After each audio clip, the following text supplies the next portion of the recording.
All right, everyone. Good morning. We're going to go on to the next lesson here in this video. We're actually going to skip chapter 5 for now and go to chapter 6 first, though. All right. Chapter 5 is all about probability, which everyone is pretty well versed in, so I think we could skip that for now. We'll come back to that probably at a later date. But chapter 6 is some new stuff that you probably never heard of before. It's a very valuable concept in statistics and in life in general. It's called expected value. So please download, and it's only one lesson long. Please download 6.1 expected value, load it into Notability. Highly useful concept in life. It's all about an analysis of risk reward. That's essentially what it is. Expected value is you running the numbers to see if a potential opportunity is worth the risk. Is there a net gain? Is there a positive expected outcome to it, or is there a negative expected outcome to it, in which case you would not follow through with taking the risk? That's all expected value is. It's basically just helping us make mathematically sound decisions. That's all expected value is, by running the numbers. So here's how you calculate it right here. And it's a very simple calculation. You basically take all of the given options and you multiply their payouts times their probabilities. So you'll see when we do the word problems below that you'll have problems where you have several different options to choose from, and each option will have an assigned payoff to it. And with each option, there's a probability of success. So all you do is multiply the payoff times the probability and then add them all up. That's all, 2 steps. If you get a positive result, then you know you have a profitable venture, and then you would follow through with it.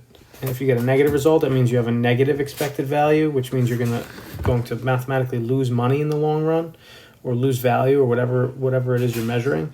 So you wouldn't follow through with it. So let's try one. So a pretty basic example is a raffle.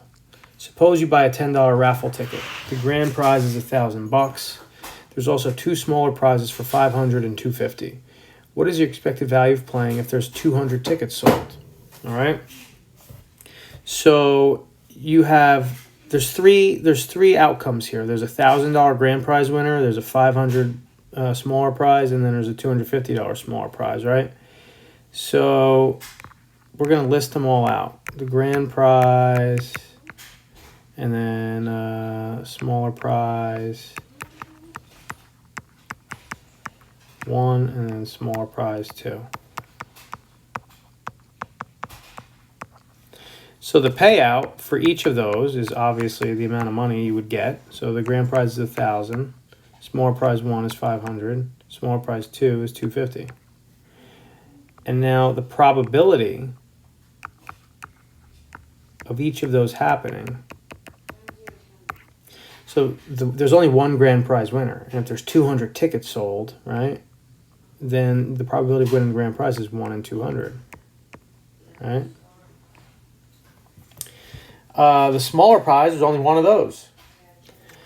So your probability of winning that is also 1 in 200, and then the probability of winning the smallest prize is also 1 in 200. Now we're going to simplify things. I know you're probably thinking, okay, so the grand prize winner gets picked. Now there's only 199 tickets left, right? So that smaller prize probability be 1 out of 199. And the answer is we're going to simplify things and say no. Basically, you're allowed to be a repeat winner. So one ticket could win all of the prizes. Or else it would get real hairy and real cumbersome with the fractions. It would be out of 199 and 198, and things would get messy that way. So then all you do is multiply them. 1,000 times 1 over 200 is going to give you an answer of 5. 500 times 1 over 200 is going to be an answer of 2.5. And then 250 times 1 over 200 is going to give you 1.25. And then once you have all those values, you add them up. So it's at $8.75. So your expected payoff for this raffle is $8.75. But here's the kicker. At the end, you always have to subtract out the amount it costs you to play the game or to enter the raffle. So you got to minus your entry fee.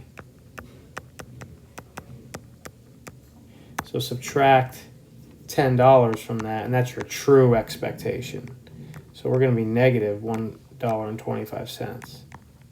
So our EV of playing this raffle is negative $1.25, which means it's not profitable to play this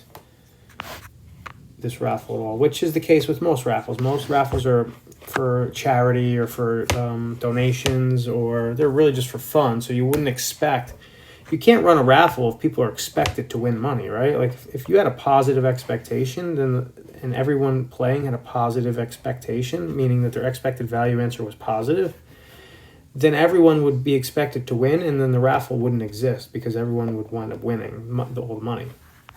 So most games and prizes of chance, raffles like this, the player has negative expected value of playing. So that's the math to doing expected value. It's pretty simple. You just list out all your options, multiply the payouts times the probabilities, add them up, and then subtract your entry fee of playing. All right, that's it. We'll do another video shortly.